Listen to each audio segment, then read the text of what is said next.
फरवरी 1983 असम के Mangaldai sub division में जातीय नरसंहार अपने चरम पर था। यह इलाका ब्रह्मपुत्रा रिवर के दूसरी ओर गुवाहाटी से 70 किलोमीटर दूर था। असम के उस वक्त के आईजी यानी इंस्पेक्टर जनरल आर्मी के कमांडिंग ऑफिसर के साथ उन इलाकों के दौरे पर थे। शाम को जब वो अपने काफिले के साथ गुवाहाटी की ओर लौट रहे थे, उनके काफिले के पीछे दिल्ली का एक यंग रिपोर्टर अपनी बुलेट पर चल रहा था, जो इस नरसंहार की रिपोर्टिंग के लिए वहां गया था। जैसे ही इंस्पेक्टर जनरल और जीओसी का काफिला गुवाहाटी को जाने वाले पुल पर पहुंचा, तो उपद्रवियों की भीड़ ने उस पुल पर आग लगा दी और पुल के दूसरी ओर हजारों लोगों की भीड़ हाथों में तलवारें और हथियार लिए नारेबाजी कर रहे थे। यह मंजर इतना भयानक था कि आर्मी के कमांडिंग ऑफिसर टेंशन में आ गए, क्योंकि उनका काफिला काफी छोटा था और वो हथियारों से लैस भीड़ का सामना करने में सक्षम नहीं था। दूसरी तरफ जीप में बैठे आईजी बिल्कुल शांत थे। वो अक्सर बिना रिवॉल्वर के चलते थे और उनके हाथ में बस एक स्टिक हुआ करती थी। 6 फुट 3 इंच लंबे ये सरदार आईजी अपनी गाड़ी से निकले। उन्होंने भीड़ को देखा और फिर अपने काफिले की इकलौती एलएमजी की तरफ नजर दौड़ाई। बड़े शांत स्वभाव में उन्होंने ट्रूप को डिफेंसिव पोजीशन लेने का आदेश दिया। इतनी देर में वो पत्रकार इस पुलिस अधिकारी के पास आया और पूछा कि क्या कोई प्रॉब्लम है। तो उस आईजी ने अपने अंदाज में कहा कि सबसे बड़ी प्रॉब्लम ये है कि तुम यहां हो। खैर, पुलिस अधिकारी अपनी जीप पे बैठे और उन्होंने सुलगते हुए ब्रिज की ओर देखते हुए अपने ड्राइवर को आदेश दिया कि गाड़ी आगे बढ़ाओ। देखते ही देखते वो आईजी और जीओसी का काफिला हथियारों से लैस भीड़ के सामने था, लेकिन किसी की भी हिम्मत नहीं हुई कि वो काफिले पर हमला कर सके। उस सरदार आईजी की बहादुरी ने न सिर्फ उपद्रवियों के हौसले को पस्त कर दिया था, बल्कि आर्मी के काफिले को भी सुरक्षित वहां से निकाल दिया। बड़े वक्त बाद जब उस पत्रकार ने उस आईजी के साथ दोबारा उस वाकये का जिक्र करते हुए पूछा कि उस दिन उन्होंने ऐसा क्यों कहा था कि सबसे बड़ी प्रॉब्लम ये थी कि हम वहां थे, इस पर उस पुलिस अधिकारी ने मूंछों पर दाव देते हुए जवाब दिया कि हजारों लोगों की भीड़ हम पर हमला करने वाली थी और हमारे पास सिर्फ 7 राइफल्स और 1 एलएमजी थी, यानी लाइट मशीन गन, और अगर मैं उपद्रवियों पर गोली चलाने का आदेश देता तो कितने ही लोग मारे जाते। तुम क्या समझते हो, क्या मैं ये सब तब होने देता जब एक रिपोर्टर वहां मौजूद हो? तो आज किस्सा के इस एपिसोड में हम सुनाएंगे कहानी इस सुपर कॉप की, जिन्हें लोग केपीएस गिल के नाम से जानते हैं, और वो रिपोर्टर कोई और नहीं, वो थे वरिष्ठ पत्रकार शेखर गुप्ता। लेकिन केपीएस गिल के साथ कई कहानियां जुड़ती हैं। ये कहानियां जितनी अच्छी हैं उतनी ही बुरी भी हैं। एक तरफ जहां उन्हें असम के हालात सुधारने का श्रेय दिया जाता है, वहीं दूसरी तरफ पंजाब में खालिस्तानियों का नेटवर्क नष्ट करने के लिए भी जाना जाता है। लेकिन उसी पंजाब में जसवंत सिंह खालड़ा जैसे एक्टिविस्ट भी थे, जो केपीएस गिल और उनकी पुलिस पर हजारों निर्दोष सिख लड़कों को मारने का इल्जाम भी लगाते रहे, और आखिरकार जसवंत सिंह खालड़ा भी उन्हीं सिख युवकों की तरह एक दिन लाश बन गए। ये वो दौर था जब खालिस्तानी समर्थकों के निशाने पर पंजाब में 2 ही लोग अहम थे। पहले तत्कालीन मुख्यमंत्री बेअंत सिंह और दूसरे पंजाब के डीजीपी केपीएस गिल। सुनाएंगे वो वाकया जब केपीएस गिल ने एक महिला आईएएस अफसर के साथ बदतमीजी की और पूरा तंत्र उन्हें बचाने में लग गया। और जब साल 2002 में गुजरात में दंगे भड़के, तो इन्हीं केपीएस गिल को मुख्यमंत्री नरेंद्र मोदी की मदद करने के लिए तत्कालीन प्रधानमंत्री अटल बिहारी वाजपेयी द्वारा गुजरात भेजा गया।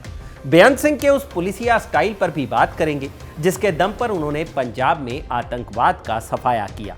और क्या है उस असम के छात्र की रहस्यमयी मौत का राज, जिसके बारे में कहा गया कि केपीएस गिल ने उसे लात मारी और वो मर गया। इस वीडियो में बात होगी केपीएस गिल की पूरी जिंदगी की और उनसे जुड़े विवादों की, जिसके चलते पंजाब में उनके विरोधी उन्हें बूचर ऑफ पंजाब कहकर भी पुकारते थे। नमस्कार, मैं हूं भूपेंद्र सोनी और आप देख रहे हैं खबर गांव, और ये किस्सा है सुपर कॉप केपीएस गिल का।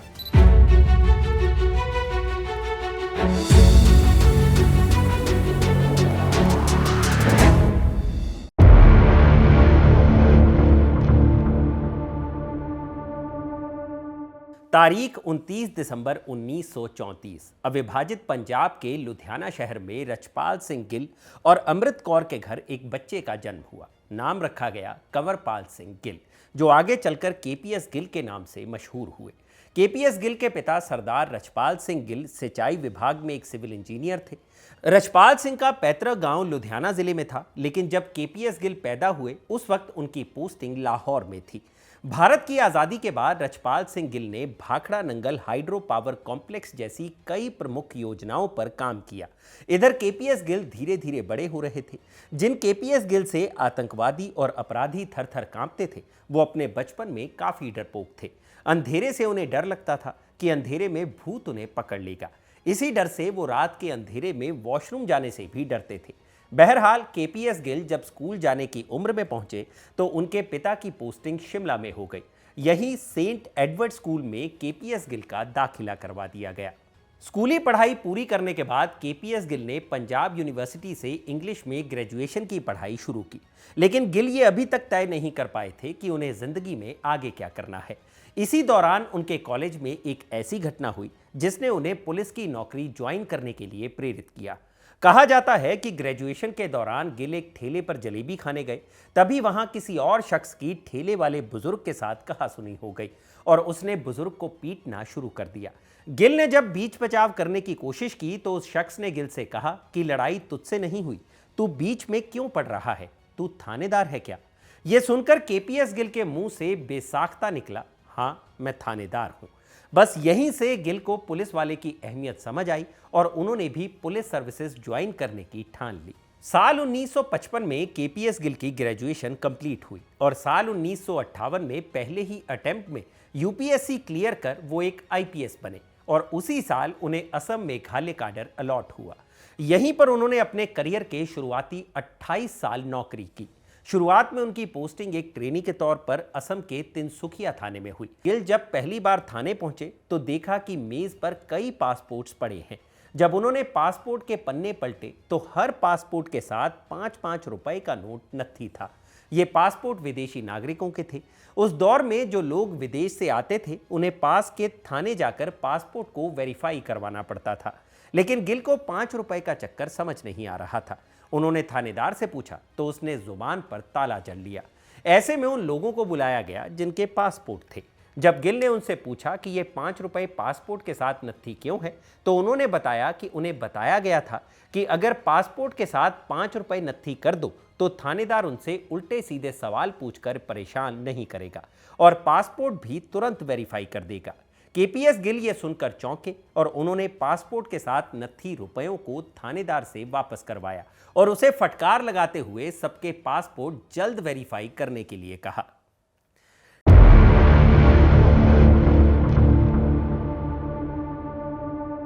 केपीएस गिल की असम में पोस्टिंग के दौरान कुछ वाकये ऐसे भी हुए जो विवाद की शक्ल में उनके साथ ताउम्र जुड़े रहे। जब एक छात्र नेता की हत्या का इल्जाम केपीएस गिल पर लगा, असम में रहते हुए गिल के सामने अवैध प्रवासियों की समस्या एक बड़ी चुनौती बनी रही। वाकया साल 1979 के दिसंबर महीने का है। अगले साल फरवरी महीने में लोकसभा चुनाव होने वाले थे। तब केपीएस गिल प्रमोट होकर डीआईजी यानी डेप्यूटी इंस्पेक्टर जनरल बन चुके थे। असम के छात्र सड़कों पर थे। उन्हें लग रहा था कि सरकार बांग्लादेश से आए अवैध प्रवासियों को वोट देने का अधिकार दे रही है। ऑल असम स्टूडेंट यूनियन यानी एएएसयू इस प्रोटेस्ट को लीड कर रही थी। 10 दिसंबर 1979 को असम चुनावों के लिए पर्चा भरा जा रहा था।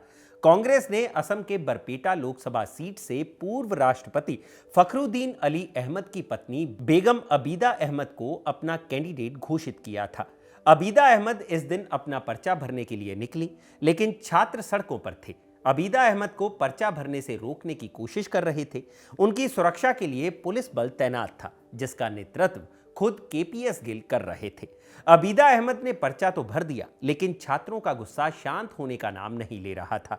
इसी बीच पुलिस ने भीड़ को काबू में करने के लिए लाठीचार्ज शुरू कर दिया। यह सब चल ही रहा था, तभी अचानक एक खाई से 22 साल के एक नौजवान छात्र की लाश बरामद हुई। ये लाश असम स्टूडेंट यूनियन के छात्र नेता खरगेश्वर तलुकदार की थी। केपीएस गिल पर हत्या के आरोप लगे। ये खबर फैलते ही पूरा असम भड़क उठा। इस एक मौत ने अवैध प्रवासन के मुद्दे को तूल दे दी, जो अगले 6 सालों तक भड़कता रहा। साल 1985 में राजीव गांधी ने छात्रों के साथ अवैध प्रवासियों के मुद्दे पर एक समझौता किया। इस समझौते को असम एकॉर्ड के नाम से जाना जाता है। इसमें तय किया गया कि 24 मार्च 1971 के बाद बांग्लादेश से असम में आने वाले सभी अवैध प्रवासियों की पहचान कर उन्हें डिपोर्ट किया जाएगा। 1 जनवरी 1966 से 24 मार्च 1971 के बीच आने वालों की पहचान विदेशी अधिनियम के तहत की जाएगी। उन्हें 10 वर्षों के लिए वोट देने का अधिकार निलंबित किया जाएगा, लेकिन उन्हें अन्य सभी नागरिक अधिकार प्रदान किए जाएंगे। इससे छात्रों की मुख्य मांगें पूरी हो गईं और आंदोलन समाप्त हो गया। बहरहाल खरगेश्वर की मौत का मामला अदालत तक पहुंचा। केपीएस गिल पर हत्या का आरोप था कि उन्होंने छात्र को बुरी तरह पीटा था, लेकिन असम पुलिस की तरफ से कहा जाता रहा कि खरगेश्वर की मौत में केपीएस गिल का कोई हाथ नहीं था। उस वक्त असम में माहौल ऐसा था कि कोई भी वकील या विटनेस केपीएस गिल के केस में अपीयर होने को तैयार नहीं था, जिसके बाद इस मामले को दिल्ली हाई कोर्ट शिफ्ट किया गया। आखिरकार सबूतों के अभाव में केपीएस गिल को बरी कर दिया गया। इधर 1980 के शुरुआती दशक से ही पंजाब में खालिस्तान की मांग तेजी पकड़ चुकी थी। जगह जगह से हिंसा की खबरें आ रही थी। नौजवान आतंक का रास्ता अख्तियार कर रहे थे। अब केपीएस गिल के करियर में एक ऐसा चैप्टर जुड़ने वाला था जिसने केपीएस गिल का पुलिसिंग करियर दुनिया भर में मशहूर कर दिया। तो एक नज़र केपीएस गिल के पुलिसिंग स्टाइल पर भी मारेंगे, जिसके दम पर उन्होंने पंजाब में खालिस्तानियों के नेटवर्क का सफाया कर दिया।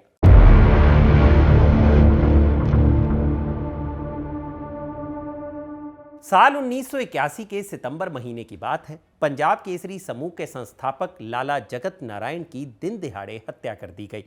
इसी तरह 25 अप्रैल 1983 को पंजाब के डीआईजी एएस अटवाल को स्वर्ण मंदिर परिसर की सीढ़ियों पर गोली मार दी गई। और इन सबके पीछे था खालिस्तान आंदोलन का पोस्टर बॉय बन चुका जरनैल सिंह भिंडरावाले। उस दौर में भिंडरावाले का खौफ इतना ज्यादा था कि एएस अटवाल की लाश स्वर्ण मंदिर की सीढ़ियों पर ही पड़ी रही, लेकिन कोई भी पुलिस अधिकारी उसे उठाने की हिम्मत नहीं कर पाया। साल 1984 तक आते आते भिंडरावाले ने स्वर्ण मंदिर को ही अपना ठिकाना बना लिया था। केंद्र में बैठी कांग्रेस सरकार पर उस वक्त भिंडरावाले को संरक्षण देने के आरोप लग रहे थे। फिर अचानक तत्कालीन प्रधानमंत्री इंदिरा गांधी ने स्वर्ण मंदिर को भिंडरावाले और उनके समर्थकों से खाली करवाने का आदेश दे दिया। इस अभियान को ऑपरेशन ब्लू स्टार का नाम दिया गया। 3 जून 1984 को भारतीय सेना ने स्वर्ण मंदिर को चारों ओर से घेर लिया। 6 जून 1984 के दिन सेना ने स्वर्ण मंदिर के भीतर घुसे भिंडरावाले और उनके समर्थकों को मार गिराया। लेकिन इस ऑपरेशन को अंजाम देने में करीब 83 भारतीय सैनिकों को अपनी जान गंवानी पड़ी और करीब 493 आम लोग मारे गए। उधर पंजाब में भिंडरावाले के मारे जाने के बावजूद खालिस्तानी आतंकवादी खत्म नहीं हुए थे। बड़ी संख्या में पंजाब के भीतर सिख नौजवान आतंक की राह चुन रहे थे। पूरा पंजाब खून की होली खेल रहा था और इन सब घटनाओं को दूर से देख रहे थे केपीएस गिल। उस समय वो जम्मू में बॉर्डर सिक्योरिटी फोर्स में इंस्पेक्टर जनरल ऑफ पुलिस के पद पर तैनात थे। पंजाब में बढ़ते आतंकवाद को देखकर गिल के मन में बस एक ही बात चल रही थी कि किसी भी तरह अपने सूबे को आतंक की आग से बचाना है। केपीएस गिल की यह तमन्ना पूरी हो गई। सितंबर 1984 में गिल को पंजाब आर्म्ड पुलिस का इंस्पेक्टर जनरल बना दिया गया। उन्हें बढ़ते आतंकवाद पर नियंत्रण पाने की जिम्मेदारी सौंपी गई। गिल ने अभी काम शुरू ही किया था कि 31 अक्टूबर 1984 को खबर आई कि तत्कालीन प्रधानमंत्री इंदिरा गांधी को उनके ही 2 सिख बॉडीगार्ड्स ने गोली मार दी। इस घटना के बाद देश भर में सिख विरोधी दंगे शुरू हो गए। पंजाब में खालिस्तानी आतंकियों की तादाद पहले की तुलना में और भी तेजी से बढ़ने लगी। केपीएस गिल जब पंजाब भेजे गए थे, उस वक्त पंजाब का पुलिस सिस्टम चरमराया हुआ था। इधर ऑपरेशन ब्लू स्टार के बाद पंजाब में भारी संख्या में सेना तैनात की गई थी। केपीएस गिल का मानना था कि सेना पंजाब की समस्या का स्थायी समाधान नहीं हो सकती। सेना के पास स्थानीय इनपुट्स नहीं होते। सेना सिर्फ आदेश पर गोलियां चलाती है। ग्राउंड पर जानकारी इकट्ठा करना पुलिस और थाने की जिम्मेदारी है। गिल कई इंटरव्यूज में बताते हैं कि जब वो पहली बार पंजाब पहुंचे तो उन्होंने देखा कि किसी भी पुलिस अधिकारी में आतंकियों का सामना करने की हिम्मत तक नहीं थी। इसलिए आतंकियों के खिलाफ की गई जांचों का डॉक्यूमेंटेशन भी नहीं था। गिल ने सबसे पहले पुलिस के मनोबल को बढ़ाने की पहल की। जहां जहां आतंकी हमले हो रहे थे वहां वहां पुलिस अब घटनाओं को दर्ज करने लगी। यह सब चल ही रहा था कि सूबे में साल 1985 में विधानसभा चुनाव हुए। पंजाब के तब के गवर्नर अर्जुन सिंह चाहते थे कि केपीएस गिल को पूरी तरह पंजाब में आतंकवाद खत्म करने की जिम्मेदारी सौंप दी जाए। उन्हें सूबे का डायरेक्टर जनरल ऑफ पुलिस बना दिया जाए, यानी डीजीपी। सूबे के नए मुख्यमंत्री सुरजीत सिंह बरनाला चाहते थे धालीवाल को पंजाब का डीजीपी बनाया जाए। राज्यपाल अर्जुन सिंह केपीएस गिल के पक्ष में थे। अंत में धालीवाल ही पंजाब के नए डीजीपी बने। केपीएस गिल बताते हैं कि धालीवाल यूं तो उनके दोस्त थे, लेकिन कुछ ही दिनों बाद गिल से इनसिक्योर महसूस करने लगे। ये सब केपीएस गिल से देखा नहीं गया। उन्हें लगा कि मैं पंजाब से बाहर चला जाता हूं, धालीवाल पंजाब संभाल लेंगे। अपने तबादले के लिए गिल ने दिल्ली होम सेक्रेटेरिएट में अर्जी दे दी। कुछ दिनों बाद केपीएस गिल को दिल्ली बुला लिया गया। उन्हें सीआरपीएफ में इंस्पेक्टर जनरल ऑफ पुलिस यानी आईजी की जिम्मेदारी सौंप दी गई। लेकिन उधर पंजाब की स्थिति और भी ज्यादा बदतर हो रही थी। सुरजीत सिंह बरनाला सरकार ने एक बैंस कमेटी बनाई। यह कमेटी उन लोगों की जांच कर रही थी जो आतंकवाद के संदेह में पकड़े गए थे। बैंस कमेटी ने पाया कि इनमें से 99% लोगों पर लगाए गए आरोप बेबुनियाद है। इस कमेटी की सिफारिश के आधार पर करीब 6000 कैदियों को जेल से रिहा कर दिया गया। गिल इस फैसले के बिल्कुल खिलाफ थे। उन्हें लग रहा था कि सुरजीत सिंह बरनाला सरकार के इस फैसले के बाद पंजाब में आतंकवाद और भी तेजी से बढ़ेगा।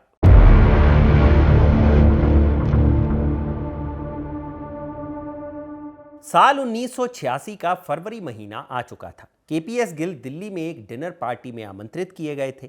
इसमें तब के home minister state Arun Nehru भी मौजूद थे। अरुण नेहरू तब के प्रधानमंत्री राजीव गांधी के बिल्कुल करीबी माने जाते थे। बातचीत के दौरान अरुण नेहरू ने केपीएस गिल से पूछा कि गिल साहब, पंजाब की स्थिति के बारे में बताइए। गिल ने कहा कि आप ये बात मुझसे क्यों पूछ रहे हैं, ये तो आप सुरजीत सिंह बरनाला और उनकी सरकार में डीजीपी धालीवाल से पूछिए। अरुण नेहरू ने बात को संभालते हुए कहा कि वो सब तो ठीक है, लेकिन आप बताइए कि पंजाब की स्थिति को कैसे बेहतर बनाया जा सकता है। इस पर केपीएस गिल ने जवाब दिया कि इसका सीधा सा समाधान यही है कि पुलिस को सीधे सीधे आतंकियों से लड़ना होगा, उनके नेटवर्क को तोड़ना होगा, दूसरा कोई विकल्प नहीं है। इस मुलाकात के बाद केपीएस गिल को लगा कि शायद उन्हें पंजाब का नया डीजीपी नियुक्त किया जाएगा, लेकिन ऐसा नहीं हुआ। धालीवाल का प्रदर्शन बहुत अच्छा नहीं था। उनकी जगह पर पंजाब के नए डीजीपी बनाए गए जूलियो फ्रांसिस रोबेरो।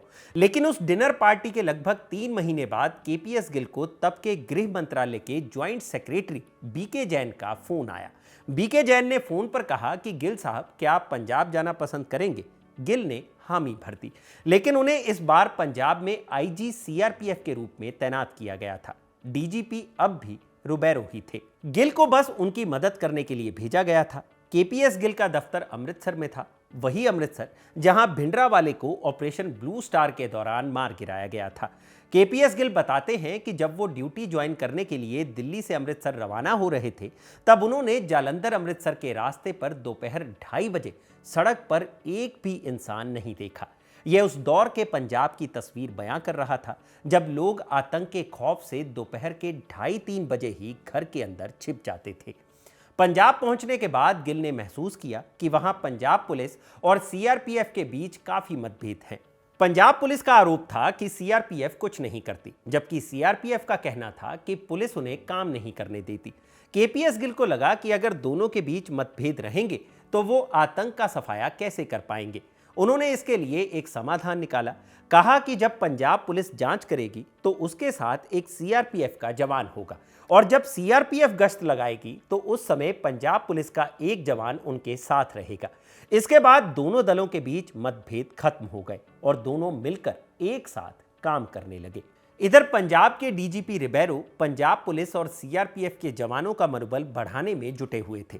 वो कहा करते थे, बुलेट फॉर बुलेट, यानी हम गोली का जवाब गोली से देंगे। रिबेरो के हौसले को पस्त करने के लिए आतंकियों ने 3 अक्टूबर 1986 के दिन पंजाब पुलिस मुख्यालय पर हमला बोल दिया। रिबेरो का बंगला भी वहीं पर था। इस हमले में उन्हें चोट आई और उनकी पत्नी को गोली लगी। गनीमत रही कि इलाज के बाद वो बच गए। मौके पर एक गार्ड की जान चली गई। इस हमले ने रिबेरो को अंदर से थोड़ा कमजोर कर दिया था, लेकिन वो झुकने को तैयार नहीं थे। उस समय केंद्र में कांग्रेस की सरकार थी और राज्य में सुरजीत सिंह बरनाला की अकाली सरकार। दोनों अपने अपने हिसाब से पंजाब के मसले को सुलझाना चाहते थे। दोनों के बीच के इस तकरार की वजह से रिबेरो के हाथ बंधे हुए थे।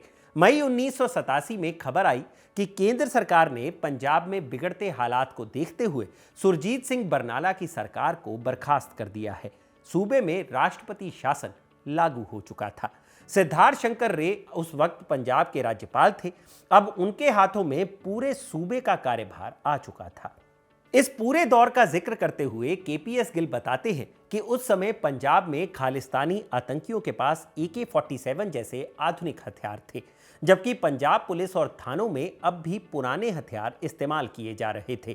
केपीएस गिल और रिबेरो ने केंद्र सरकार से आधुनिक हथियारों की मांग की। गिल याद करते हैं कि पंजाब पुलिस को AK-47 राइफलें दी गई। इसके अलावा थानों में सालों से स्टोर में बंद पड़ी लाइट मशीन गन यानी LMG को भी बाहर निकाला गया। यानी रिबेरो और गिल की मांगों के बाद पंजाब पुलिस को आधुनिक हथियार मिल चुके थे। लेकिन जैसे ही इन हथियारों का इस्तेमाल शुरू हुआ तो पुलिस प्रशासन और सरकार के खिलाफ आवाजें उठनी शुरू हो गई। इधर केंद्र सरकार भी समझौते के आधार पर इस पूरे मामले का हल निकालना चाहती थी, लेकिन गिल का मानना था कि समझौतों से आतंकवाद और भी तेजी से फैलेगा। गिल के मुताबिक ये सब इसलिए हो रहा था क्योंकि सरकार समझौते का रास्ता अपना रही थी, जिससे आतंकियों का मनोबल बढ़ रहा था। इसके अलावा सरकार ने अभी तक पुलिस को आतंकियों से लड़ने के लिए खुली छूट नहीं दी थी। उधर 4 मई 1988 को केंद्र सरकार ने समझौते के तहत 40 हाई प्रोफाइल खालिस्तानी आतंकियों को रिहा कर दिया। इनमें से एक नाम जसवीर सिंह रोड़े का भी था, जो जरनैल सिंह भिंडरावाले का भतीजा था। इन आतंकियों को छोड़े जाने के बाद वो दोबारा स्वर्ण मंदिर के अंदर आ घुसे। यही नहीं, SGPC द्वारा जसवीर सिंह रोड़े को स्वर्ण मंदिर का जत्थेदार भी बना दिया गया। आतंकियों के स्वर्ण मंदिर में एक बार फिर घुसने के बाद प्रधानमंत्री राजीव गांधी को लग रहा था कि अगर मामला जल्दी नहीं संभाला गया तो स्थिति फिर से ऑपरेशन ब्लू स्टार जैसी बन जाएगी। ऐसा प्रतीत हो रहा था कि रिबेरो अब पंजाब की स्थिति पर नियंत्रण नहीं कर पा रहे। इन हालातों को देखते हुए केंद्र सरकार ने केपीएस गिल पर भरोसा किया और उन्हें प्रमोट कर पंजाब का डायरेक्टर जनरल ऑफ पुलिस यानी DGP बना दिया गया और रिबेरो को पंजाब के गवर्नर सिद्धार्थ शंकर रे का सलाहकार नियुक्त कर दिया गया।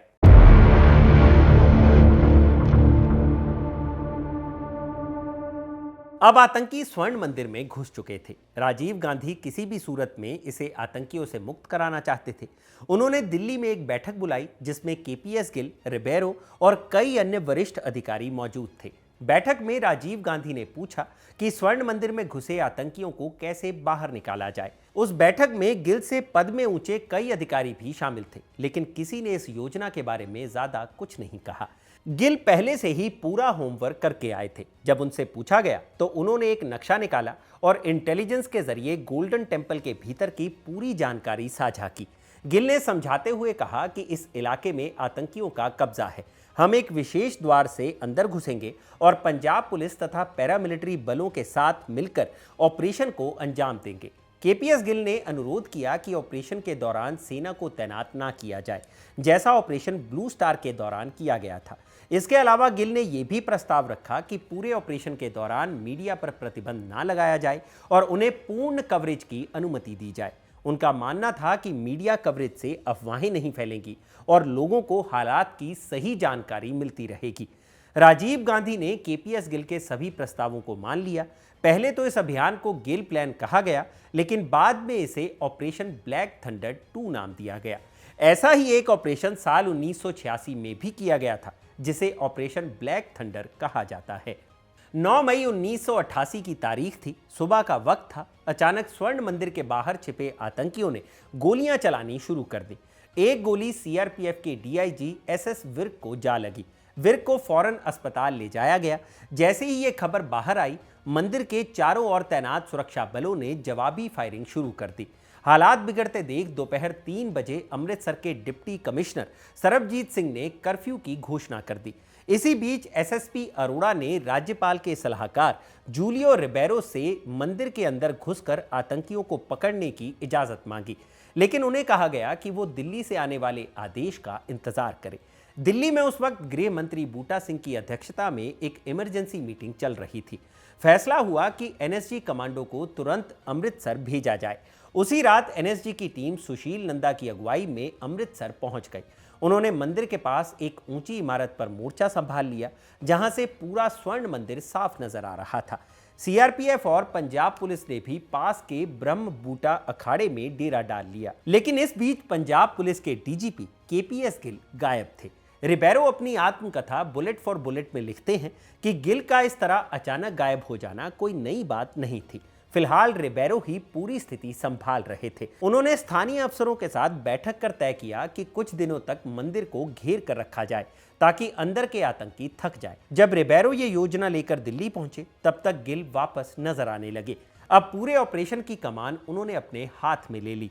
दिल्ली में एक बड़ी मीटिंग हुई, जिसमें प्रधानमंत्री राजीव गांधी, गृह मंत्री बूटा सिंह और गिल समेत कई बड़े अधिकारी शामिल थे। फैसला हुआ कि इस बार मंदिर के अंदर सेना नहीं भेजी जाएगी, बल्कि बाहर से ही घेराबंदी की जाएगी। स्वर्ण मंदिर की बिजली और पानी की सप्लाई काट दी गई। 5वें दिन तक गिल का धैर्य जवाब देने लगा था। तभी एनएसजी ने मंदिर के अंदर मौजूद आतंकियों के मनोबल को तोड़ने के लिए जोरदार धमाके करने वाले हथियारों का इस्तेमाल शुरू कर दिया। चरमपंथी नेता जगीर सिंह और उसके 2 साथियों को दूर से ही गोली मार दी गई। उनके शव परिक्रमा के रास्ते पर पड़े रहे, जिससे अंदर के लोग और डर गए। 10 मई 1988 को एक दिन का सीज फायर घोषित किया गया ताकि मंदिर में फंसे आम श्रद्धालु बाहर आ सके। आतंकियों ने उन्हें रोकने की कोशिश नहीं की। लगभग 940 लोग सुरक्षित बाहर निकल आए। इस बार ऑपरेशन को लाइव टीवी पर दिखाया जा रहा था ताकि ब्लू स्टार जैसी अफवाहें ना फैले। 13 मई 1988 तक घेराबंदी जारी रही, लेकिन आतंकियों ने आत्मसमर्पण के कोई संकेत नहीं दिए। ऑपरेशन ब्लू स्टार की तरह इस बार फोन लाइनें काटी नहीं गई थी, बल्कि उनसे आतंकियों से बात की जा रही थी। 15 मई को एक बार फिर सीज फायर का ऐलान किया गया और आतंकियों से बाहर आने की अपील की गई। आखिरकार अंदर बैठे आतंकी टूट गए। कई आतंकियों ने अपने हथियार डाल दिए और परिक्रमा से बाहर निकलकर गुरु रामदास सराय की ओर बढ़ने लगे। लगभग 146 आतंकियों ने निर्देशों का पालन किया, लेकिन 47 आतंकियों ने तय रास्ता छोड़कर हरमंदिर साहिब के अंदर प्रवेश कर लिया। सुरक्षा बलों को हरमंदिर साहिब की तरफ गोली चलाने की सख्त मनाही थी। यहां तक कि ब्लैंक कारतूस तक चलाने की इजाजत नहीं थी। बाद में पूछताछ में पता चला कि करतार सिंह ठंडे नाम का एक आतंकी, जो पहले भारतीय सेना में था, बाकी आतंकियों को धमका रहा था कि अगर वो उसके पीछे नहीं आए तो वो उन्हें गोली मार देगा। ऑपरेशन ब्लू स्टार के बाद उसने सेना छोड़ दी थी। 18 मई 1988 के दिन जब बाकी आतंकियों ने आत्मसमर्पण किया, तब करतार सिंह ने खुद को गोली मार ली। बचे हुए आतंकवादी हाथ ऊपर उठाए एक कतार में बाहर आए तो पूरा दृश्य टीवी पर दिखाया गया। पूरी दुनिया ने देखा कि कैसे एक खूनी संघर्ष बिना किसी बड़े नुकसान के खत्म हुआ। ऑपरेशन ब्लैक थंडर ने न सिर्फ पंजाब में शांति बहाल की, बल्कि ये भी साबित कर दिया कि सख्ती से ज्यादा समझदारी से लड़ी गई लड़ाई ज्यादा असरदार होती है। और इस कामयाबी का सेहरा पंजाब के डीजीपी केपीएस गिल के सर बंधा।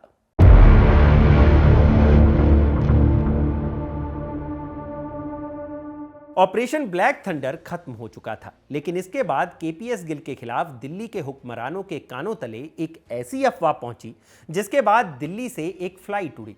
उस फ्लाइट में तब के home minister Buta Singh, state home minister P Chidambaram और इंटेलिजेंस ब्यूरो के डायरेक्टर शामिल थे।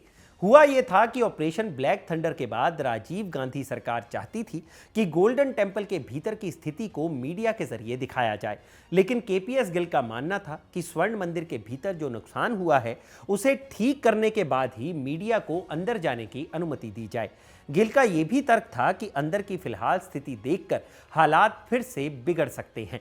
काफी चर्चा के बाद राजीव गांधी सरकार और केपीएस गिल के बीच ये तय हुआ कि परिसर के अंदर सरकारी टीवी चैनल दूरदर्शन की टीम जाएगी और अंदर के हालात की रिकॉर्डिंग करेगी। लेकिन कुछ दिनों बाद बात दिल्ली पहुंची कि केपीएस गिल ने दूरदर्शन को स्वर्ण मंदिर परिसर की रिकॉर्डिंग करने से मना कर दिया। एक और बात थी जिससे दिल्ली में बैठी सरकार गिल से नाराज थी। ऑपरेशन ब्लैक थंडर के बाद हरमंदर साहिब में जो भी सोना रखा था उसे केपीएस गिल एसजीपीसी के हवाले करना चाहते थे। वो नहीं चाहते थे कि इसे पंजाब पुलिस हाथ लगाए या फिर स्टेट ट्रेजरी के पास इसे भेजा जाए, ताकि उन पर यह आरोप न लगे कि स्वर्ण मंदिर के अंदर जितना सोना था बाहर आने पर वो कम हो गया। गिल का मानना था कि अगर ऐसा आरोप पुलिस पर लगा तो पंजाब के भीतर बैठे खालिस्तानियों को फिर से उपद्रव मचाने का मौका मिल जाएगा। यह बात भी दिल्ली तक पहुंची और कहा जाने लगा कि केपीएस गिल अपनी मनमानी कर रहे हैं। इन्हीं कारणों से home minister Buta Singh, state home minister P Chidambaram और इंटेलिजेंस ब्यूरो के डायरेक्टर अमृतसर पहुंचे ताकि केपीएस गिल को बर्खास्त किया जा सके। केपीएस गिल को तलब किया गया और मीटिंग के दौरान ये सारी बातें बताई गई। गिल ये बातें सुनकर तमतमा उठे। उन्होंने कहा कि दूरदर्शन को रिकॉर्डिंग की अनुमति दी गई थी, बस उनके पास बैटरी बैकअप कम था। इसके अलावा उन्होंने गोल्डन टेम्पल के भीतर के सोने को एसजीपीसी के हवाले करने के पीछे का तर्क भी दिया। दिल्ली से आए मंत्रियों को लगा कि गिल वाकई तार्किक बात कर रहे हैं और उनके खिलाफ दिल्ली में साजिश के तहत अफवाहें फैलाई गई थी। इसी बीच बूटा सिंह ने केपीएस गिल से कहा कि वो स्वर्ण मंदिर का मुआयना करना चाहते हैं। गिल ने कहा कि बिल्कुल कर सकते हैं। बूटा सिंह वहां गए और उन्हें सब कुछ सामान्य नजर आया। दिल्ली पहुंचकर बूटा सिंह और चिदंबरम ने राजीव गांधी को सारी बात बताई। गिल को बर्खास्त करने पर जो विचार चल रहा था उसे रोक दिया गया। केपीएस गिल का मनोबल न टूटे, इसके लिए राजीव गांधी ने कैबिनेट सेक्रेटरी के माध्यम से ऑपरेशन ब्लैक थंडर को सफल बनाने पर उन्हें लेटर ऑफ एप्रिसिएशन भेजा। स्वर्ण मंदिर से जुड़ी कार्रवाइयों का दौर यहां खत्म हुआ और आतंकियों को खदेड़ने के बाद केपीएस गिल के सामने एक नई चुनौती थी, पूरे पंजाब की स्थिति को सामान्य करने की चुनौती। और इसके लिए राजीव गांधी सरकार ने केपीएस गिल को पूरी छूट दे दी थी।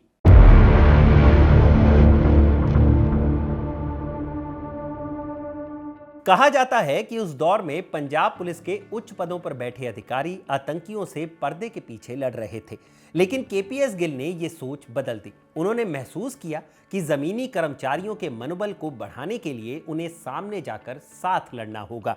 डीजीपी रहते हुए गिल का कार्यालय चंडीगढ़ में था, लेकिन जहां भी आतंकी हमलों की खबर आती वो हेलीकॉप्टर से वहां तुरंत पहुंच जाते। वो अक्सर खुद थानेदारों और जवानों के साथ मिलकर मोर्चा लेते और सामने से लड़ाई लड़ते। पंजाब के पत्रकार जतिंदर पन्नू बताते हैं कि तरन तारण के पास लल्लू घूमन नाम का एक गांव था, जहां 72 घंटे से पुलिस और आतंकवादियों के बीच मुठभेड़ चल रही थी। रात का वक्त था और आतंकी गन्ने के खेतों में छिपकर हमला कर रहे थे। वहीं पुलिस ट्रैक्टरों की हेडलाइट जलाकर पलटवार कर रही थी। इसी बीच केपीएस गिल वहां पहुंच गए। पत्रकार जतिंदर सिंह बताते हैं कि उन्होंने अपनी आंखों से देखा कि गिल एक बोरिंग या ट्यूबवेल की छत पर खड़े होकर लाइट मशीन गन से गोलियां बरसा रहे थे। यही गिल का काम करने का अंदाज था। वो अपने साथी पुलिस कर्मियों का हौसला बढ़ाने के लिए खुद फ्रंट पर उतरकर लड़ाई लड़ते थे। केपीएस गिल पंजाब पुलिस में सुधार लाने की पूरी कोशिश कर रहे थे। उन्हें लगा कि पुलिस के पास ह्यूमन इंटेलिजेंस यानी मुखबिरों की कमी है। उनका मानना था कि अगर गांव-गांव में आम लोग मुखबिर बनकर आतंकियों के ठिकानों की सूचना दें तो आतंकियों का सफाया आसान होगा। लेकिन हालात ऐसे थे कि लोग मुखबिरी करने से डरते थे। गिल ने यहां पैसे का सहारा लिया और घोषणा की कि जो कोई भी आतंकियों की सूचना देगा उसे नकद इनाम दिया जाएगा। देखते ही देखते पूरे पंजाब में मुखबिर फैल गए और पुलिस के पास आतंकियों के ठिकानों की सूचनाएं आने लगी। गिल ने देखा कि सूचनाएं तो मिल रही हैं, पर कार्रवाई में देरी हो रही है। अक्सर सूचना मिलती, थाने से हेडक्वार्टर को बताकर कार्रवाई होती और तब तक बहुत देर हो जाती। इस समस्या का हल निकालने के लिए केपीएस गिल ने सभी थानों को 3 कैटेगरीज में बांट दिया। पहली कैटेगरी में वो थाने जहां आतंकवादी गतिविधियां कम थी। दूसरी कैटेगरी में वो थाने आते थे जहां गतिविधियां बढ़ रही थी। तीसरी कैटेगरी उन थानों की थी जहां आतंकी गतिविधियां सबसे ज्यादा थी। जहां गतिविधियां ज्यादा थी वहां बल की तैनाती बढ़ा दी गई और तेज तर्रार अधिकारियों को वहां भेजा गया। इन कदमों से पुलिस एक्शन टाइम काफी घट गया। साथ ही पुलिस में जवानों की संख्या भी बढ़ाई गई। जब गिल पंजाब के डीजीपी बने तो पुलिस बल लगभग 35,000 था, जिसे बढ़ाकर करीब 60,000 कर दिया गया। इससे पंजाब के नौजवान खालिस्तानियों से प्रभावित होने के बजाय पुलिस की नौकरी में आने के लिए प्रेरित होने लगे। इधर आतंकियों के पास बुलेट प्रूफ गाड़ियां थी, लेकिन पंजाब पुलिस के पास ऐसा कुछ नहीं था। इसी वजह से पुलिस अधिकारियों की ज्यादा जानें जा रही थी। केपीएस गिल ने दिल्ली के गृह मंत्रालय से बुलेट प्रूफ वाहनों की मांग की, लेकिन उस समय देश में उनका उत्पादन काफी कम था। मंत्रालय ने कहा कि उत्पादन सीमित है और फिलहाल एसपीजी को इसकी जरूरत है। गिल के पास इंतजार का समय नहीं था। इस चुनौती को पार करने में उनके खास सहयोगी और अधिकारी के अत्री ने उनकी मदद की। अत्री ने पंजाब आर्म्ड फोर्सेस के मुख्यालय जालंधर में एक रिसर्च सेंटर बनवाया। कुछ ही वक्त में उनके नेतृत्व में एक बुलेट प्रूफ ट्रैक्टर और एक बुलेट प्रूफ टावर तैयार कर लिया गया। इस टावर को कहीं भी आसानी से खड़ा किया जा सकता था और हाइड्रोलिक मशीन की मदद से इसकी ऊंचाई 20 से 25 फीट तक बढ़ाई जा सकती थी। अब आतंकियों पर ऊंचाई से नजर रखना आसान था। कहा जाता है कि गन्ने के खेतों में छिपे आतंकियों से निपटने में यह बुलेट प्रूफ ट्रैक्टर और टावर बहुत काम आए। केपीएस गिल का तरीका साफ और कारगर था। वो जमीन पर उतरकर और प्रणाली में सुधार लाकर पंजाब में शांति बहाल करने के लिए लगातार जुटे रहे। केपीएस गिल की पुलिसिंग के भी कई किस्से मशहूर हैं। उनकी पुलिसिंग का एक तरीका काफी खास था। केपीएस गिल ने पुलिस पेट्रोलिंग का एक नया तरीका ढूंढा था, जिसे फोकल पॉइंट पेट्रोलिंग कहा जाता है। जिन जिन इलाकों में आतंकियों का गढ़ होता, वहां बीच चौराहे पर गिल देर रात अचानक मीटिंग बुला लेते थे। अब किसी इलाके में सूबे का डीजीपी पहुंचा हो तो जाहिर सी बात है, आसपास के तमाम थानों के लोगों को उस मीटिंग में शामिल होना अनिवार्य होता था। अब उस इलाके के हर रास्ते से सिर्फ और सिर्फ पुलिस की गाड़ियों का काफिला गुजरने लगता। इससे दो फायदे होते थे। एक तो ये कि आतंकियों को लगता कि पुलिस चौकन्नी है। दूसरा, इसका मनोवैज्ञानिक असर होता था। आम लोगों को लगता था कि पुलिस उनकी सुरक्षा में चौकसी से लगी हुई है, जिससे वो बेफिक्र रहते। केपीएस गिल ने अब तक जो भी प्रयास किए थे, उसका परिणाम दिखने लगा था। साउथ एशिया में आतंकवाद पर नजर रखने वाली ऑर्गेनाइजेशन एसएटीपी यानी साउथ एशिया टेररिज्म पोर्टल के मुताबिक साल 1988 के जनवरी से जून महीने के बीच आतंकवादियों ने जहां 1266 नागरिकों की हत्या की थी, वहीं अगले 6 महीने यानी जुलाई से दिसंबर में ये आंकड़ा घटकर 688 रह गया था। अभी भी हत्याएं हो रही थी। गिल इससे परेशान तो थे, लेकिन दूसरी तरफ हत्याओं पर नियंत्रण पाया जाने लगा था। लाभ सिंह जैसा खूंखार आतंकवादी जो अपने नाम के आगे जर्नल लगाता था, उसे पुलिस ने मार गिराया था। यह वही लाभ सिंह था जो खालिस्तान कमांडो फोर्स का सरगना था। इसी ने केपीएस गिल से पहले पंजाब के डीजीपी रहे रिबेरो की हत्या करने की कोशिश की थी, जिसमें उनकी जान तो बच गई थी, लेकिन इससे पंजाब में आतंक को खत्म करने का उनका मनोबल टूट चुका था, जिसका जिक्र हम पहले भी कर चुके हैं। इसी तरह खालिस्तानी आतंकी अवतार सिंह ब्रह्मा को भी पुलिस ने मार गिराया था। आतंक के कई टॉप पोस्टर बॉयज मारे जा चुके थे। केपीएस गिल बताते हैं कि जनवरी 1989 आते आते पंजाब के सिर्फ 3 जिलों में ही आतंकी बचे थे। ये जिले थे गुरदासपुर, अमृतसर और फिरोजपुर। अब गिल ने इन 3 जगहों पर मौजूद आतंकियों को खत्म करने के लिए एक ऑपरेशन लॉन्च किया, जिसका नाम था कॉम्पोजिट स्पेशल ऑपरेशन।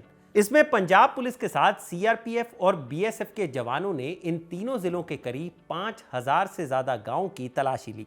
इसके अलावा करीब 8000 से ज्यादा फार्म हाउसेस पर छापा मारा गया। इस हमले के बाद आतंकियों की कमर टूट चुकी थी, उनके हथियार जब्त किए जा चुके थे। खूंखार आतंकियों को मौत की नींद सुला दिया गया था। लेकिन यह ऑपरेशन अपने अंतिम दौर में ही था कि केंद्र में सरकार बदल गई। जनता पार्टी की सरकार बनी। वीपी सिंह देश के नए प्रधानमंत्री बने। गिल बताते हैं कि वीपी सिंह पंजाब में आतंकवाद के मामले को लेकर ज्यादा गंभीर नहीं थे। केपीएस गिल बताते हैं कि वीपी सिंह की सरकार में हमने पहले आतंकवाद को निपटाने के लिए जो कदम उठाए थे, वो सुस्त पड़ने लगे। आतंकवादियों का हौसला बढ़ चुका था और पंजाब में आतंकवाद फिर से सर उठाने लगा था। इधर केंद्र में वीपी सिंह की सरकार 1 साल का भी कार्यकाल पूरा किए बिना गिर गई। इसके बाद 10 नवंबर 1990 को देश को एक नए प्रधानमंत्री मिले, नाम चंद्रशेखर। पंजाब को लेकर चंद्रशेखर की नीति थी कि मिलिटेंट्स के साथ समझौता किया जाए। वो बातचीत में विश्वास रखते थे, लेकिन केपीएस गिल इसके बिल्कुल भी पक्षधर नहीं थे। वो आतंकियों को खून के बदले खून से जवाब देने में विश्वास रखते थे। चंद्रशेखर ने केपीएस गिल को दिल्ली बुलाया और कहा कि हमारी मुलाकात मिलिटेंट्स ग्रुप से करवाई जाए। गिल इस बात से बिल्कुल भी खुश नहीं थे। फिर भी उन्होंने समझौते के तहत पंजाब के मिलिटेंट समूहों के साथ संवाद किया। खालिस्तानी समर्थक गुटों की तरफ से मांग रखी गई कि अगर केपीएस गिल को पंजाब से बाहर कर दिया जाए तो वो सूबे में शांति बहाल कर देंगे, जिसके चलते चंद्रशेखर सरकार ने आखिरकार 18 दिसंबर 1990 को केपीएस गिल को दिल्ली बुला लिया। डीएस मंगट पंजाब के नए डीजीपी बनाए गए। जहां जहां सेना और केंद्रीय सुरक्षा बलों जैसे सीआरपीएफ और बीएसएफ की तैनाती थी, उन्हें भी धीरे धीरे कम कर दिया गया। लेकिन खालिस्तानी मिलिटेंट्स ने जो शांति का वादा किया था वैसा बिल्कुल नहीं हुआ। आतंकियों ने पंजाब के नए डीजीपी डीएस मंगत के डॉक्टर बेटे को भी नहीं बख्शा। उन्हें भी मौत के घाट उतार दिया गया। पूरे पंजाब में एक बार फिर आम लोगों का खून बह रहा था। चंद्रशेखर को अभी प्रधानमंत्री बने 7 महीने ही हुए थे कि उनकी सरकार भी गिर गई। देश में एक बार फिर से लोकसभा चुनाव का बिगुल बजा। इन्हीं चुनावों के दौरान खबर आई कि 21 मई 1991 को देश के पूर्व प्रधानमंत्री राजीव गांधी की हत्या कर दी गई है। ये खबर सुनकर पूरा देश स्तब्ध रह गया। जैसे जैसे चुनाव संपन्न हुए, कांग्रेस की सरकार बनी और 21 जून 1991 को पीवी नरसिम्हा राव देश के नए प्रधानमंत्री बने। पीवी नरसिम्हा राव ने तय किया कि फरवरी 1992 में पंजाब विधानसभा का चुनाव कराया जाएगा। चुनाव ठीक ढंग से संपन्न हो, इसके लिए नरसिम्हा राव पंजाब की स्थिति की समीक्षा कर रहे थे।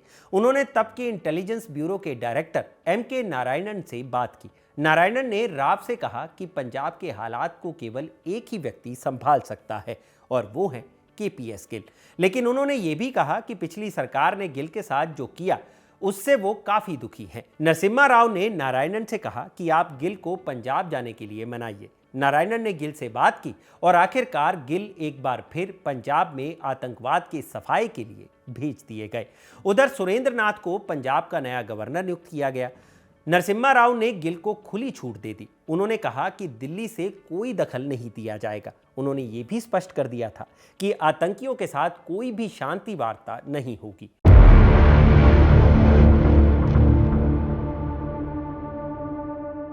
इधर साल 1992 के फरवरी महीने में प्रधानमंत्री नरसिम्हा राव ने पंजाब में विधानसभा चुनाव कराने का ऐलान कर दिया। विधानसभा चुनाव के दौरान सीआरपीएफ और बीएसएफ की कुल 220 कंपनी फोर्स ही उम्मीदवारों की सुरक्षा के लिए उपलब्ध थी। एक कंपनी में 80 से 100 जवान ही होते हैं। ऐसे में गिल को समझ आया कि सभी उम्मीदवारों की सुरक्षा करना मुश्किल होगा। लिहाजा केपीएस गिल ने एक तरकीब निकाली। गिल ने चुनाव में नॉन सीरियस कैंडिडेट्स को चुनाव प्रक्रिया से हटाने के लिए एक प्लान बनाया। जब भी कोई कैंडिडेट नामांकन भरने आता तो उनसे एक अतिरिक्त फॉर्म भरवाया जाता, जिसमें लिखा होता कि सूबे की स्थिति ठीक नहीं है और पिछले चुनाव में 26 लोगों की हत्या हुई थी। क्या आप सचमुच चुनाव लड़ने को तैयार हैं? हाँ या नहीं? इस एक फॉर्म की वजह से कई ऐसे उम्मीदवार जो नॉन सीरियस थे, उन्होंने डरकर अपना नामांकन भरने से ही इनकार कर दिया। इसके अलावा गिल ने एक और तरकीब निकाली कि चुनाव के दौरान अगर कोई उम्मीदवार पंजाब से बाहर घूमने जाता है तो उसका खर्च पंजाब पुलिस उठाएगी।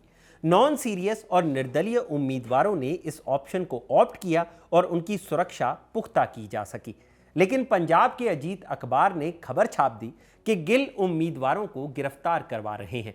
ये खबर पढ़कर पंजाब के उस वक्त के राज्यपाल सुरेंद्र नाथ ने गिल को मिलने के लिए बुलाया। दोनों के बीच लंबी और तीखी बहस हुई। राज्यपाल सुरेंद्र नाथ ने गिल से कहा कि वो चुनाव स्थगित करा देंगे, लेकिन आखिर में ऐसा नहीं हुआ। चुनाव की प्रक्रिया आगे बढ़ी और गिल की रणनीति से गैर गंभीर उम्मीदवारों की संख्या में वाकई कमी आई, जिससे पुलिस बल का बेहतर उपयोग किया जा सका। पंजाब विधानसभा चुनाव अब बिल्कुल करीब थे। आतंकियों की चाल थी कि पंजाब में मतदान प्रतिशत बेहद कम हो और लोग घरों से बाहर ना निकले। विदेशों में बैठे खालिस्तानी समर्थक पंजाब में चुनावों के खिलाफ थे। चुनाव 19 फरवरी 1992 को होने वाले थे। 8 फरवरी को खबर आई कि आतंकियों ने चुनाव ड्यूटी के लिए सिलेक्टेड 3 शिक्षकों की हत्या कर दी। चुनाव से ठीक 2 दिन पहले खालिस्तानी चरमपंथियों ने पंजाब में 2 दिन के कर्फ्यू का ऐलान किया और धमकी दी कि जो भी वोट डालने घर से निकलेगा उसे गोलियों से भून दिया जाएगा। आतंकियों ने चुनाव को प्रभावित करने की हर संभव कोशिश की। बावजूद इसके पंजाब में चुनाव हुए। मतदान प्रतिशत 23.82% रहा, जो आतंकियों की धमकियों के बीच भी एक बड़ी संख्या थी। चुनाव के बाद कांग्रेस की सरकार बनी और पंजाब को कई सालों बाद एक नया मुख्यमंत्री मिला, नाम बेअंत सिंह। मुख्यमंत्री पद की शपथ लेने के बाद बेअंत सिंह की केपीएस गिल से मुलाकात हुई। बेअंत सिंह ने उन पर भरोसा जताते हुए कहा कि पंजाब से आतंकवाद के सफाये में सरकार पूरी तरह उनका साथ देगी। उन्होंने गिल को अपने तरीके से काम करने की पूरी छूट दे दी।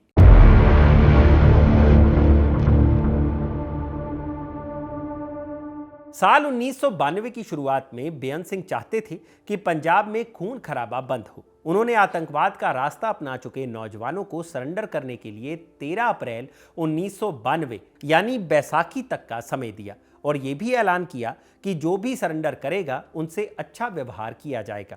पर अगर किसी ने बैसाखी के बाद भी आतंक का रास्ता नहीं छोड़ा तो प्रशासन को कड़ा आदेश दिया जाएगा।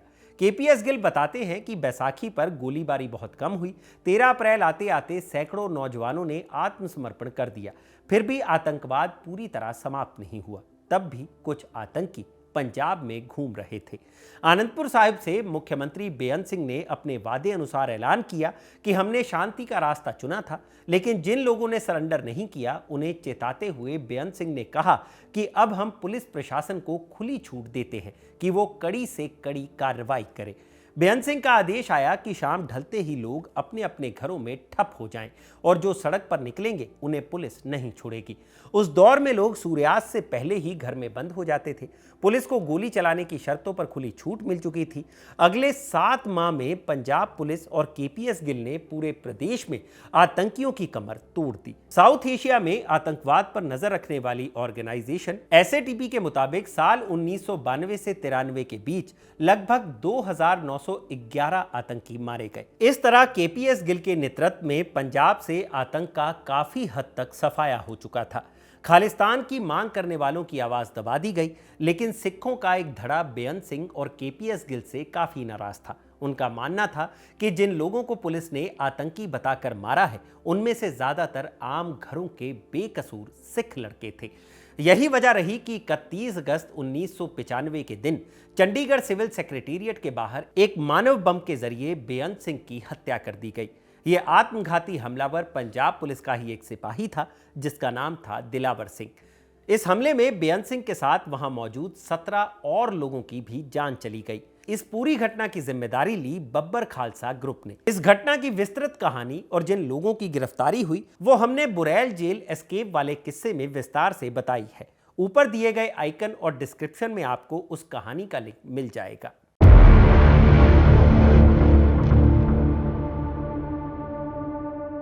अब आते हैं उन आरोपों पर जो बेअंत सिंह और केपीएस गिल पर लगाए गए, जिनके मुताबिक केपीएस गिल की पुलिस ने हजारों निर्दोष सिख युवकों को आतंकवाद के खात्मे के नाम पर मौत के घाट उतार दिया। Reduce to ashes the insurgency and human rights in Punjab के मुताबिक 16 जनवरी 1995 को Akali Dal human rights wing के एक्टिविस्ट जसवंत सिंह खालड़ा ने चंडीगढ़ में एक प्रेस कॉन्फ्रेंस बुलाई। प्रेस कॉन्फ्रेंस में उन्होंने सनसनीखेज दावा किया कि पंजाब पुलिस ने करीब 2000 लावारिस लाशों का अवैध रूप से अंतिम संस्कार कर दिया है। जसवंत सिंह खालड़ा के इन दावों के पीछे की कहानी काफी चौंकाने वाली थी। दरअसल जसवंत सिंह खालड़ा के एक करीबी दोस्त दारा सिंह को पुलिस ने गिरफ्तार किया और फिर खबर आई कि पुलिस ने उन्हें आतंकी बताकर एनकाउंटर में मार दिया। यह घटना खालड़ा को बहुत संदिग्ध लगी। उन्होंने अकेले ही इस मामले की जांच शुरू कर दी। जांच के दौरान उन्होंने पाया कि दारा सिंह का अंतिम संस्कार अमृतसर के दुर्गियाना मंदिर स्थित शमशान घाट में अनआइडेंटिफाइड डेड बॉडी यानी अज्ञात शव के रूप में कर दिया गया था। इसके बाद खालड़ा का शक और गहरा गया। उन्होंने पुलिस की इस नाजायज गतिविधियों की तहकीकात तेज कर दी। उन्होंने दुर्गियाना मंदिर शमशान घाट में हुए अंतिम संस्कारों का रिकॉर्ड खंगालना शुरू कर दिया, जहां से उन्हें हैरान कर देने वाले सबूत मिले। खालड़ा को पता चला कि सिर्फ साल 1992 में ही पुलिस ने 300 शवों को अनआइडेंटिफाइड बताकर जला दिया था।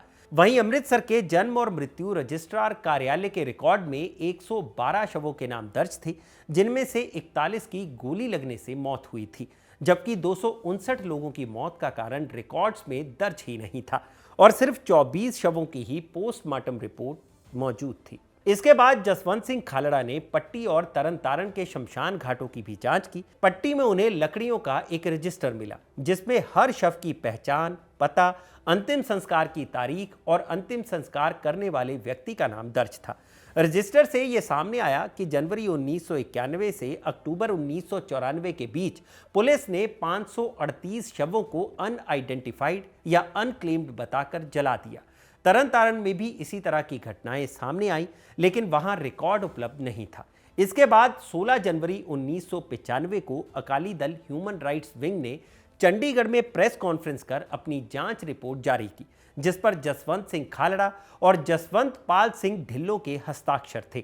रिपोर्ट में खुलासा किया गया कि साल 1991 से 92 के बीच पट्टी, दुर्ग्याना मंदिर और तरन तारण के शमशान घाटों में जितनी लकड़ियां खरीदी गई, उनके हिसाब से पट्टी में 400, तरन तारण में 700 और दुर्ग्याना मंदिर में करीब 2000 शवों का अवैध रूप से अंतिम संस्कार किया गया। जसवंत सिंह खालड़ा ने केपीएस गिल और पंजाब पुलिस पर गंभीर आरोप लगाते हुए कहा था कि अगर इन आंकड़ों को पूरे पंजाब स्तर पर देखा जाए तो लगभग 20 से 25 हजार नौजवान अपने घरों से लापता हुए और कभी वापस नहीं लौटे। हालांकि केपीएस गिल ने इन सारे आरोपों को बेबुनियाद बताया था, लेकिन इसके बाद जो हुआ वो काफी चौंकाने वाला था। 6 सितंबर 1995 को अमृतसर के कबीर पार्क से जसवंत सिंह खालड़ा को अगवा कर लिया गया। चश्मदीदों के मुताबिक इन गाड़ियों में कुछ पुलिस अफसर सिविल ड्रेस में मौजूद थे। इस घटना के बाद 2000 लावारिस लाशों के अवैध अंतिम संस्कार का पर्दाफाश करने वाला दावा करने वाले जसवंत सिंह खालड़ा हमेशा हमेशा के लिए गायब हो गए और आज तक उनकी लाश तक बरामद नहीं हुई। जसवंत सिंह खालड़ा पर हम पहले भी एक किस्सा कर चुके हैं, जिसका लिंक आपको डिस्क्रिप्शन में मिल जाएगा। इसके अलावा एमनेस्टी इंटरनेशनल ने केपीएस गिल और पंजाब पुलिस पर सैकड़ों नौजवानों को अवैध तरीके से गिरफ्तार करने और उनकी हत्या करने का आरोप लगाया था। ह्यूमन राइट्स वॉच की रिपोर्ट में भी यह दावा किया गया कि केपीएस गिल के नेतृत्व में पंजाब पुलिस ने आतंकवाद को खत्म करने की आड़ में सैकड़ों नौजवानों को परेशान किया था। साथ साथ अवैध किलिंग्स के भी आरोप लगे थे।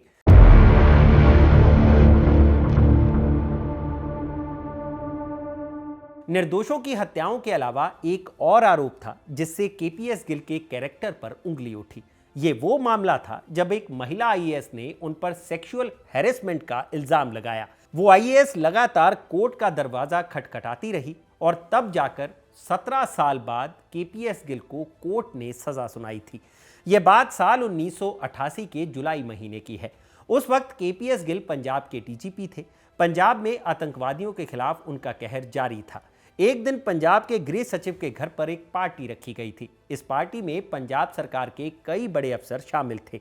इन्हीं में केपीएस गिल भी मौजूद थे। उनके साथ वहां आईएएस अधिकारी रूपन दियोल बजाज भी थी, जो उस वक्त पंजाब सरकार के वित्त विभाग में स्पेशल सेक्रेटरी के पद पर तैनात थी। रूपन दियोल बजाज एक इंटरव्यू में बताती हैं कि केपीएस गिल ने मुझे बुलाया और कहा कि मेरे बगल वाली कुर्सी पर बैठो। मैं वहां गई और जैसे ही बैठने लगी, उन्होंने अपनी कुर्सी मेरी तरफ खींच ली। मुझे लगा कि कुछ ठीक नहीं है, इसलिए मैं तुरंत उठकर उस जगह वापस चली गई जहां मैं पहले से ही बैठी हुई थी। करीब 10 मिनट बाद केपीएस गिल वहां आए। उन्होंने मुझसे बदतमीजी से बात करने की कोशिश की और साथ ही ये भी कहा कि रूपन दियोल उनके साथ चले। जब रूपन दियोल ने ऐसा करने से मना किया और वो अपनी कुर्सी से उठकर जाने लगी, तो बकौल रूपन दियोल केपीएस गिल ने उनके पीछे निजी अंग पर हाथ मारा। ये देखकर वो तुरंत उठकर गृह सचिव के पास गई और कहा कि उन्होंने किस तरह के लोगों को दावत पर बुलाया है। केपीएस गिल वहीं खड़े थे, लेकिन उन्हें अपने किए पर कोई पछतावा नहीं था। रूपन बजाज कहती हैं कि मुझे केपीएस गिल का ये व्यवहार बिल्कुल भी पसंद नहीं आया। मैं वास्तव में इस मामले को पुलिस या कोर्ट तक नहीं ले जाना चाहती थी। मैं चाहती थी कि सरकार आचरण संहिता के तहत नैतिक भ्रष्टाचार के लिए उनके खिलाफ कार्रवाई करे। लेकिन उस समय के राज्यपाल एसएस रे से लेकर मुख्य सचिव और आरएस ओझा तक ने इस घटना को बहुत हल्के में लिया, जैसे कुछ हुआ ही नहीं। मुख्य सचिव आरएस ओझा ने तो यहां तक कह दिया कि ऐसी चीजें होती रहती हैं, खुद को खुशकिस्मत समझो कि चीजें और खराब नहीं हुई। राज्यपाल और मुख्य सचिव के इस रवैये के बाद मैंने अदालत का रुख किया। मामला करीब 17 साल तक कोर्ट में फंसा रहा। लोअर कोर्ट से लड़ते लड़ते मैं आखिरकार सुप्रीम कोर्ट तक पहुंच गई।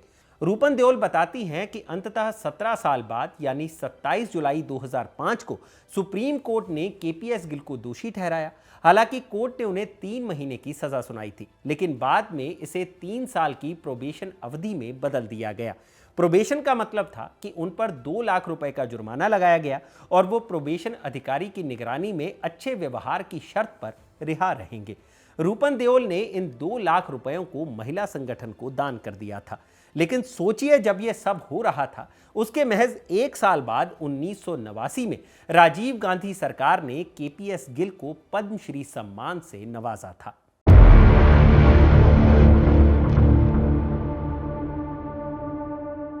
1995 में रिटायरमेंट के बाद केपीएस गिल सलाहकार के तौर पर लगातार काम करते रहे। साल 2000 में श्रीलंका की तत्कालीन सरकार ने LTTE यानी लिबरेशन ऑफ तमिल टाइगर इलम के खिलाफ रणनीति तैयार करने के लिए केपीएस गिल से मदद मांगी थी। साल 2002 में हुए गुजरात दंगों के बाद केंद्र में बैठी अटल बिहारी वाजपेयी सरकार ने भी केपीएस गिल को तब के गुजरात के मुख्यमंत्री नरेंद्र मोदी की सुरक्षा सलाहकार के तौर पर नियुक्त किया था। गिल का काम सूबे में बढ़े सांप्रदायिक तनाव को कम करने के लिए योजनाएं बनाना था। वो इस पद पर साल 2004 तक बने रहे।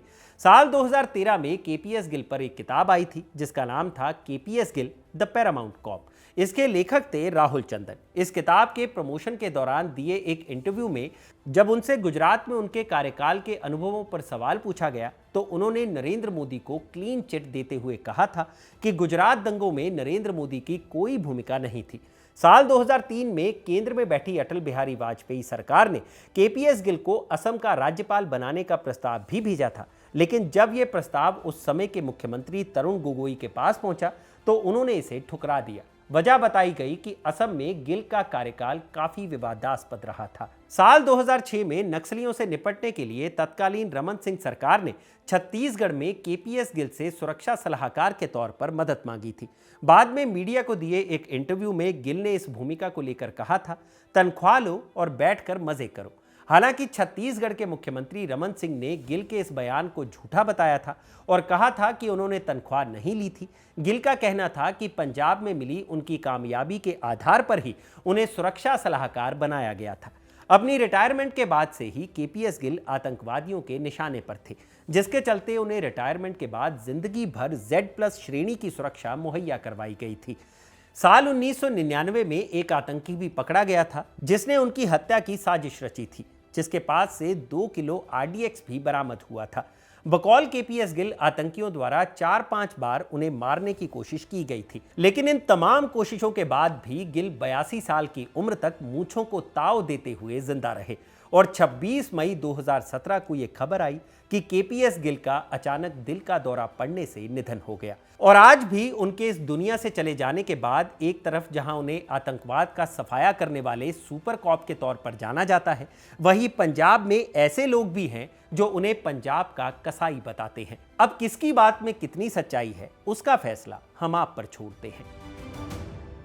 तो ये थी केपीएस गिल की जिंदगी से जुड़ी पूरी कहानी, जिसे लिखा था मेरे साथी रब्बानी आजाद ने और इसे कैमरा के पीछे रिकॉर्ड किया है मेरे साथी इरशाद ने। आपको ये किस्सा कैसा लगा हमें कमेंट सेक्शन में जरूर बताइएगा। मैं हूं भूपेंद्र सोनी, इजाजत दीजिए और देखते रहिए खबर गांव। शुक्रिया।